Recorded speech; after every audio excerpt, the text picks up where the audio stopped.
Sekarang kita akan membahas beberapa informasi menarik dalam satu tayangan. Ini dia, Lead Media.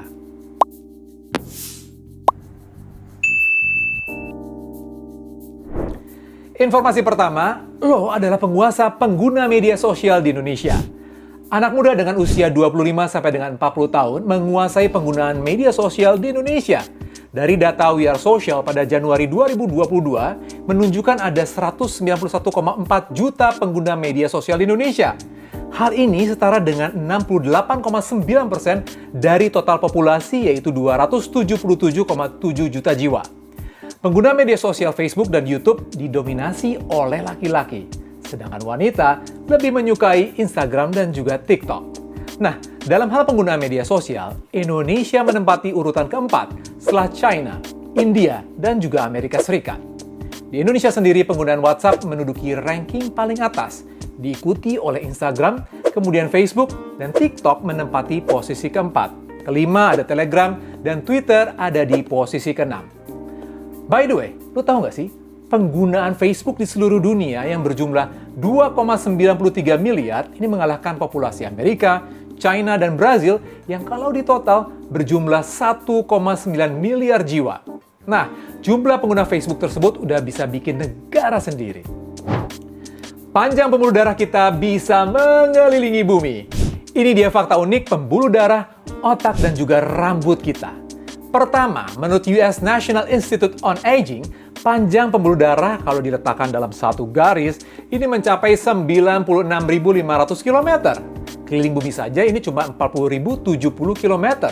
Jadi, pembuluh darah bisa mengelilingi bumi lebih dari 2 kali.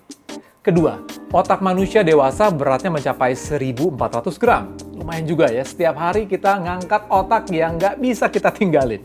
Nah, dilansir dari Verworld Mind, pria ini cenderung memiliki otak yang lebih besar daripada wanita. Nah, tapi pada wanita ada bagian yang berkaitan dengan pemecahan masalah dan juga regulasi emosi cenderung lebih besar daripada pria. Dan yang ketiga, ternyata 50 sampai dengan 100 helai rambut ini rontok setiap harinya.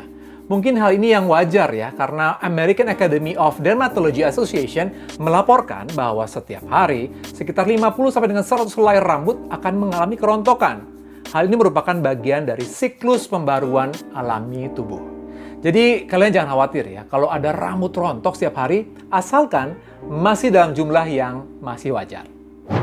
Daerah Tanah Abang jadi pencetus diskotik pertama di Asia Tenggara. Bukan klub malam dengan 36 gerai di Indonesia yang baru saja ditutup, ini dia klub malam tertua di Indonesia bahkan di Asia Tenggara. Mungkin bagi para penggelana dunia malam di tahun 1990-an, nama Tanamur sudah tidak asing lagi. Tanamur sendiri adalah tempat hiburan malam atau diskotik pertama di Indonesia dan juga di Asia Tenggara yang didirikan pada tanggal 12 November 1970. Tanamur merupakan akronim dari Tanah Abang Timur karena lokasinya berada di Jalan Tanah Abang Timur nomor 14. Tanamur ini membawa pengaruh dalam perkembangan dunia party di ibu kota. Muhammad Ali, Chuck Norris, Ruth Gullit, Mick Jagger, dan nama-nama tokoh terkenal lainnya pernah datang loh ke klub malam yang dikenal hingga ke mancanegara ini. Kalau bertanya siapakah pendirinya, pendirinya adalah Ahmad Fahmi Al-Lahdi. Fahmi melihat peluang bisnis yang cukup menjanjikan dari sini, dan niat Fahmi membangun bisnis ini sudah ditopang oleh Bapak Ali Sadikin yang merupakan Gubernur Jakarta kala itu. Karena menurut beliau, klub malam dinilai dapat menjadi sumber pemasukan untuk Provinsi DKI Jakarta. Tiket masuknya pada saat itu hanya 10 sampai dengan 20 ribu. Cukup murah loh jika dibandingkan dengan klub malam di negara lain. Tanamur mulai meredup sejak krisis moneter di tahun 90-an, dan di tahun 2002 Tanamur sudah berada di ambang kebangkrutan. Dan akhirnya pada tahun 2005 Tanamur resmi ditutup dan tidak dioperasikan lagi. By the way, pendiri Tanamur adalah ayah dari seorang aktris terkenal dan juga memiliki multitalenta di Indonesia. Ada yang tahu? Remaja Citayam kuasai Sudirman. Nama Citayam belakangan ini jadi trending topik di media sosial. Mungkin udah pada tahu lah ya karena apa. Tapi di sini gue bukan bahas mengenai fashion remaja Citayam di Sudirman yang eye-catching banget. Tapi gue mau bahas sisi lain Citayam itu sendiri. Jadi secara demografis, Citayam masuk ke dalam Kabupaten Bogor.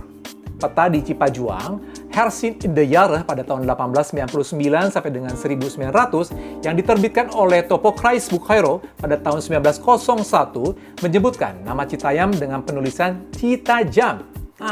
Dari peta ini, area Citayam meliputi beberapa kampung yang berdekatan. dan pada akhirnya dibentuk menjadi Desa Citayam.